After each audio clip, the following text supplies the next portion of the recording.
representatives from the U.S. Department of Defense explained how discussions about providing tanks and infantry fighting vehicles to Ukraine were progressing. In fact, a few days ago, several media outlets shared information that Washington was already considering the supply of heavy armored vehicles to the Ukrainian Armed Forces. In particular, the German newspaper Süddeutsche Zeitung issued such information. The newspaper said the equipment in question was none other than Abrams himself, and also asked allies to evaluate the possibility of strengthening the IFV with German-made Leopard 2 tanks. The Pentagon responded to a request to confirm this information as follows. Ukraine showed that they were quite effective on the counterattack and using armor as part of their counterattack. So, obviously, that kind of ability is important. But we don't have any specific plans about special abilities at this point for medium to long-term thinking about the actual provisioning program.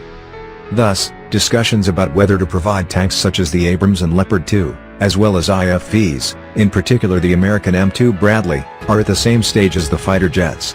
In other words, it is objectively impossible to say Ukraine will receive Western heavy armored vehicles anytime soon.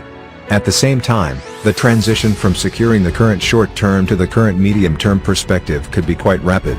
On many levels, Ukraine is now struggling to get three types of weapons from its allies: long-range missiles, fighter jets, and heavily armored vehicles. Regarding the latter, Ukrainian Prime Minister Denis Shmyhal directly asked the West to provide Abrams and Leopard 2. But given the current composition of the armed forces in the Allied countries, the only realistic source of sufficient tank numbers is the United States. According to Military Balance, the U.S. Army has a stockpile of 3,700 Abrams M1A1/A2 tanks. In this regard, we must consider that even after a positive decision on their supply, it will take some time to remove them from the reservation.